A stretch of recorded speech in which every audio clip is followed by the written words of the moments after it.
Arraan waan silkii keessan mallaqa warroonni daataan fayyadamtan keessattuu warroonni biyya keessa jirtan jechuudha. Waan daataa keessa nyaatu akkasuma warroonni waayifaan fayyadamtanis waan silkii keessan oowwisee chaarjaa isinirraa fixu akkasuma wantoota adda addaa jechuudha. Waan silkii keessan oowwisu kan wallaaltan akkasuma daataan fakkeenyaaf itti binnee nuuf barakachuu didee namoota hedduu biyyarraa keessattuu warroonni nagaafattan hedduudha. Waa'ee kanaa irratti jechuudha. Daataan nuuf hin barakatu akkamitti daataan nuuf barakata? Mallaqa hedduun nyaata warroonni jettan ammas appilikeeshina dhiyootan waa'ee daataa irratti barsiisee nuuf dalaguu dide warroonni jettan dubbii ajaa'ibaatiin isinii qabadhee dhufe jechuudha.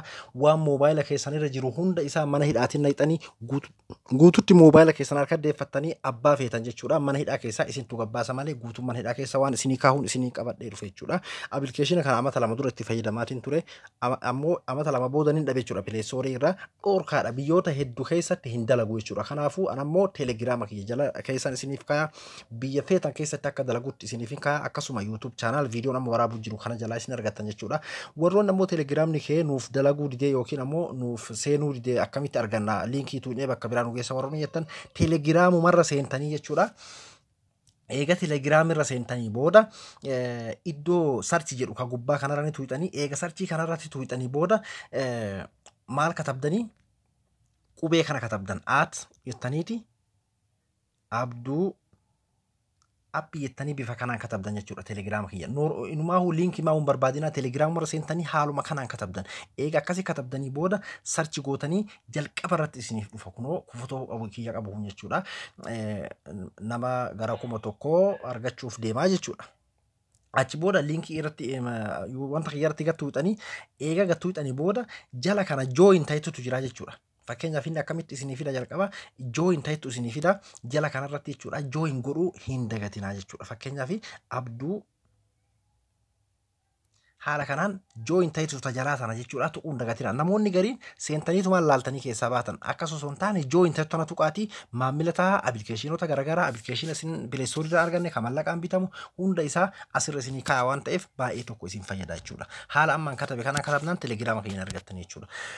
Warroonni YouTube kiyya jala jirtanii baga dhuftan isiniin jedhaa irra deebi'uudhaan akkasuma ammoo warroonni haaraa dhuftan ana haa dhufuun isiniin jedhaa abduun jedhama abduu moobaayil app YouTube channel kun YouTube channel kiyya akkasuma kiyya qofaa miti keessanii waliin irraa barannaa qulfiin isaa subscribe jechuu qofaan qulfii isaa bitadhaa akkasuma wanni an gallakkisu akka isin dhaqqabuuf mallattoo bilbila tafuura darakanti isinii dhuftu hogguuta akka tuqaan isiniin jedhaa ammallee viidiyoo kiyya yeroo hundaahu akkuma duraanii laayikii godhuudhaan jajjabeessaa akkasuma komantii keessaan barumsa guddaa naaf ta'ee jira jechuudhaan dhugatti baay'ee na jajjabeessuu jirtanii galatoomaan isiniin jedha hedduun isin jaaladha fuula durallee haaluma kanaan inshaallah walumaan barannaa waan beenu isinis waan isiniin galiin qeeqaa waan qabdan komantii jala barreessu yoomiyyuu hin dagatina mi'aarra daayirektii gara barumsaatti isin deebisaa appilikeeshinii kun jechuudha yoo pileestoorii argattan Opera Max jedhama.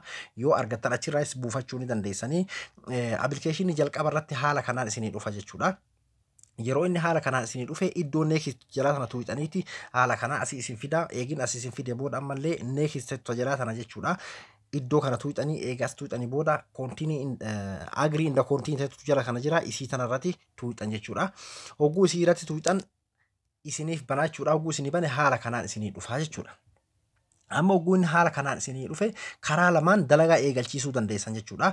Kunoo jala kanarratti akkuma agartan kana asiin hoom ka'itu jira asiin ammoo moobaayil daataatti asiin waayifii jetti asiin ammoo biraayiveesii jetti asiin ammoo appii jetti.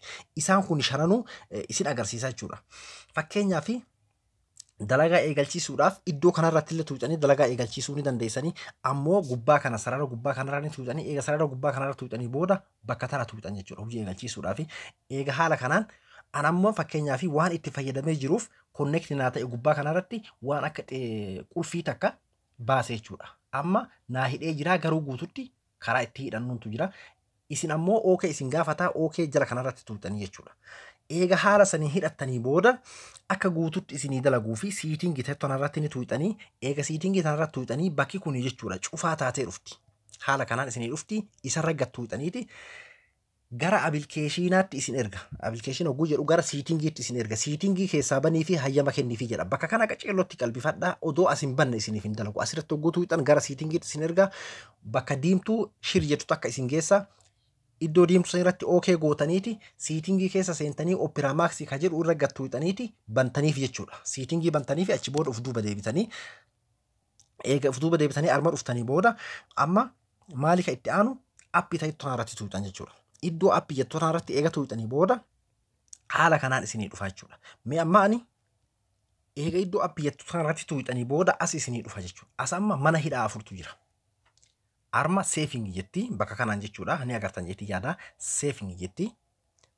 Fakkeenyaa fi aappilikeeshinoonni as seef godhuu fedhu kanneen maal irraa hin seef godha daataa irraa hin seef godha jechuudha. Eega seefingii tanarratti naa dhufee booda maal hin godha iddoo tuttuqaa sadeen gubbaa tanarratti hin tuqaa eeguu achirratti tuqee booda bilook ool ta'e tanarratti hin tuqaa bilook. Amma seefingii guutumatti ofirraa hidhee jira. Kan itti aanu maal inni baagiraawundi isaa kan irratti hin tuqaa kunoo baagiraawundiin banaa jira jechuudha. Baagiraawundi kanallee ofirraa hidhuudhaaf maal hin godha iddoo gubbaa sarara akkuma tareef usan jechuudha. Achirratti hin tuqaa eega achirratti tuqee bilook ool ammas kunoo bilook ool naa fide bilook ool tanarratti hin tuqaa kanas mana hidhaa ofirraa naqeetiin jira. Mobile access keessattuu warroonni daataadhaan fayyadamtan isiisan jechuudha. Mobile access kan irratti eegan tuqee booda iddoo sarara gubbaa tanaan tuqaa sarara kanatti eega tuqee bilook godhaa kanas ofirraa hidheetiin jira. Asitti ammoo wifi access ta'etu jira moggarra wifi access tanarratti illee hin tuqaa achi booda amma sarara kanatti hin deebi'a asittis bilook ool godha. Amma mana hidhaa afuritti ofirraa hidhee jechuudha. Kun akkuma agartan kan asirratti gubbaatti wifi access jedha asitti mobile access asitti background asitti ammoo saving takka illee hin dalagu jechuudha. Amma kunoo akkuma agartan kan asittis siitingii afurtu jira. Total ka jedhu irratti hidhadhe ka gubbaa irratti.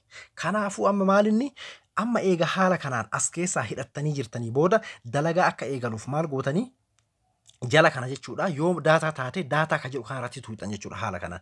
Eega daataa kanarratti tuuxanii booda ammas asirra gad tuuxan. Akka hojii eegaluuf jechuudha. Eega haala kana achirratti tuuxanii booda bifa kanaan dalagaa isinii eegala jechuudha. Amma daataadhaan wanni takka illee nuuf hin dalagu jechuudha.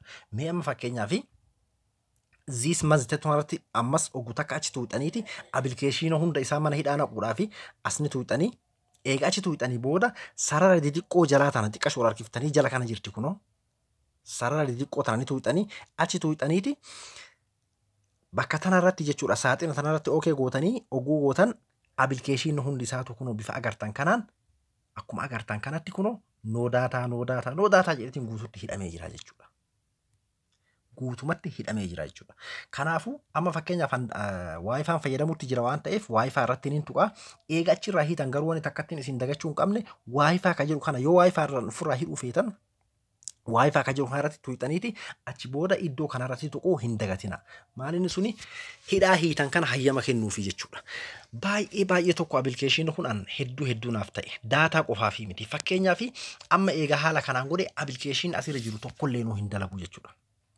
Akkamitti hin dalane ka jedhu isin agarsiisa takka. Fakkeenyaaf YouTube yoon anseene amma hin dalagu.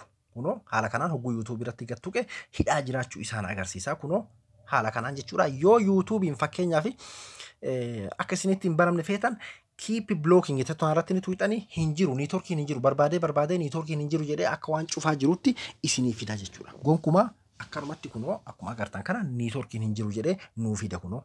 Networkiin hin jiru jedhee nuu fida. Fakkeenyaaf Facebook illee ni seena hogguu Facebook irratti gad tuqe kunoo hidhaa jiraachuu nu agarsiisa kunillee keep blocking jedhaan yoo ufitti banuu hin feene jechuudha. Kanaafuu haala kamiin duuba irraa bannaa jechuun keessan hin oolamu. Aappilikeeshin asirra jiru hundi isaatu eega hidhamee booda aappilikeeshina barachuu feetan fakkeenyaaf YouTube ittiin hin deebi'a.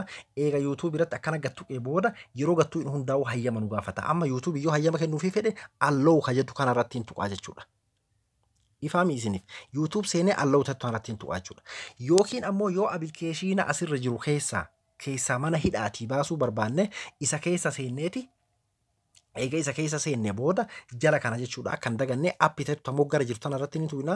Eega asirratti tuqine booda yoo fakkeenyaaf wanti nuti fayyadamuu ni jirutti mobile access yoo daataa taate achirratti goona garuu isin hundarraayyuu gadhiisuudhaaf saving ta'e tanallee tuqxaniiti fakkeenyaaf anam as keessaa baasuudhaaf Facebook kan as keessaa baasaa jennu irrumattiin tuqaa as keessaa baasee jira savingii keessaa baaseetiin jira ammas background ta'e tuttiin deebi'a. Background illee ni tuqaa background eega tuqee background keessaa illee ni baasa akkasuma mobile access ta'etu ni dhaqa mobile access keessaa illee ni baasa jechuudha Facebook barbaadee baasa jechuudha wifi access ammas wifi keessaa illee ni baasa baasee jira jechuudha. Amma Facebook ni nuuf dalagaa jechuudha. Mee akkamitti ka jedhuudhaaf seenne isin agarsiisa qabatama. Kunoo haala agartan kanaan Facebook qofatu amma application ana asii qabu kana keessa Facebook qofatu dalaguutti jira jechuudha. Kabiraa tokkollee nu dalaguutti hin jiru. Kaan hundinuu mana hidhaa jira. Facebook nammoo murtii argatee mana hidhaatii bahee jira jechuudha. Kunoo ogguu asitti as deebine kunoo 3.6 meegaabaaytii fayyadamutti jira. Daataa kiyyarraa. Kaawwan tokkollee nu dalaguutti hin jiru. Amma yoo messengeraan isinitti kataban asirratti ammallee waan bareedaa Facebook fayyadamaa chat namni messengeraan isinii godhuu hin danda'u. Messengerri keessan cufaa jira jechuudha. Akkasuma ammas WhatsApp namni isinii dawwaluu hin danda'u. Wanni takka illee nu dalagu guutumaa guututti haga isin hayyama kennitaniif jechuudha. Amma as keessaa wanni dalagu Facebook qofaa jechuudha. Yookiin ammoo osuma achi keessan seenne fakkeenyaaf YouTube irratti gadiin tuqaa hogguu YouTube irratti gad tuqe hidhaa jiraachuu hogguu inni naa himee booda yoo akkanaa dalagu barbaade alloo kayitu kanarratti tuqaa alloo hogguun tuqe YouTubes mana hidhaatii bahee jira jechuudha. Amma YouTube fi Facebook qofatu dalagaa jechuudha. Fakkeenyaaf wanni kun waa hedduuf isin gargaara. Amma fakkeenyaaf warra daataa qofaa miti silkii keenya waan uwwisu application adda addaa fakkeenyaaf application isin agartan kun hundi isaatu jechuudha. Didiqqaatee silkiin hogguu banne dhakaan isii akka dalagu daataan wanni hundinuu hin dalaga. Amma notificationin tokkochi asirraa natti seenutti hin jiru jechuudha. Sagaleen gubbaa kana girgir jedhee natti seenu ka silkii oo'isu tokkollee hin jiru. Hagan hayyama kennuufitti. Application kun hundi isaatu hidhame. Walaa imo walaa WhatsApp yoo isin achirraa amma dawwaltan na argachuu hin dandeessan hanga banutti. Fakkeenyaaf imoollee hogguun tuqe hidhaa jiraachuu isaa kun akkuma agartan kana imoon hidhaa jiraa jira. Kanaafuu abbaan fedhe na argatu. Na dawwalsu na katabus abbaan fedhe na argatu cufaa jiraachuu itti agarsiisa jechuudha. Kanaafuu baay'ee tokko isin fayyada. Yoo Facebook fayyadamutti jiraanne WhatsApp cufaa taa'a. Haala kanaaf baay'ee tokko isin fayyada jeeti yaada. Facebook reef mana hidhaatii baafne illee yeroo ifirraa hidhuu barbaanne Facebookatti achi deebisneeti kunoo sadiinuu keessa seenne background keessa illee as keessa illee seenne isas mana hidhaatitti deebisne waan barbaanne ammoo yoo YouTube as deebisuu feena YouTube irratti tuine afranuu irra deemne jechuudha. Ka gubbaa kanniin akka hin daganne kana keessa illee ni hina kana keessatti illee ni hina afranuu ni hina achi booda ammoo ka barbaanne keessaa mana hidhaatii baafna. Kunoo akkuma agartan kana daataan isaa haala kanaan hidhamee jira jechuudha. Baay'ee tokko daataa keessaniif gonkuma hin yaaddoo tan application kan argannaan akkasuma waan silkii teessan oo'isu waan toota isin cinqu notification adda addaa ka isin irratti seenuuf bilisa jechuudha. Application kana ofirraa qabaannaan hin cinqamina waan takka illee. Fakkeenyaaf namoonni gariin Wi-Fi namni natti katabaa Facebook kan ammoo fayyadamuu ni feena Facebook qofa fayyadamna. YouTube fayyadamuu ni feena Facebook kan feenu Facebook ofirraa hina. Amma Facebook ni banaa jira Messenger cufaa jira. Kunoo fakkeenyaaf Facebook banadhe Facebook asiin fayyadamutti jira gara siin ammoo namni chat natti godhuu hin danda'u Messenger hidhaa jira jechuudha. Kunoo Messenger hogguu seenne hidhaa jira. Abbaan fedhe nan argatu kunoo keep lock. Haala agartan kanaan kunoo amma akka nama networkiin hin jireetti taa'u jira gonkumaa namni argatu hin danda'u jechuudha. Facebook fi Messenger addaan hin hafne illee addaan hambistanii jirtanii jechuudha. Haala kanaan application kun baay'ee tokko bareedaadha. Itti fayyadamtanii isinis akka irraa gammaddan abdiin qaba.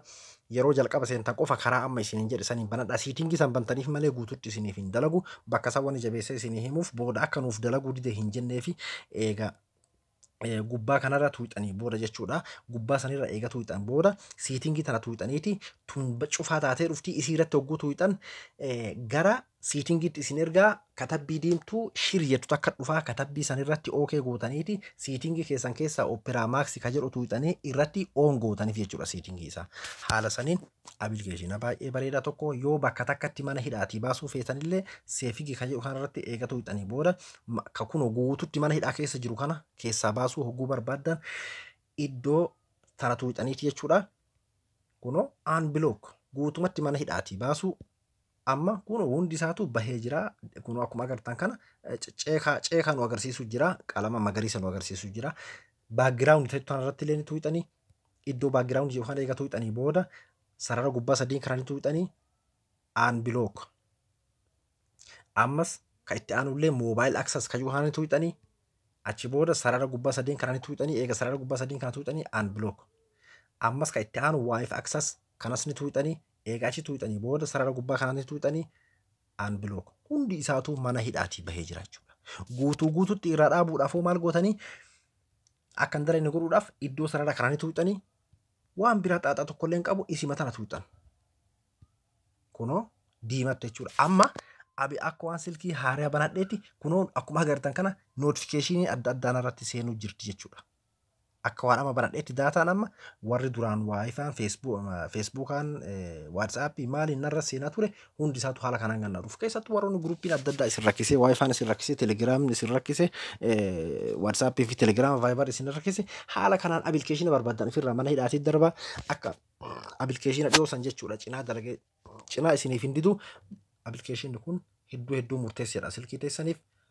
Silkiin teessan akka ho'ineef ofirraa hidhuudhaaf baay'ee tokko isin gargaara waan ta'eef hanga viidiyoo biraatiin walitti deebinutti yaada keessan gara jalaatti naaf katabaa waan isiniin galiin gaafadha. Laayikii godhuu hin dagatinaa. Viidiyoo biraatiin hanga biroo walitti deebinutti nagaan tura. Assalaamu alaikum warahmatullaahi wabarakaatuh.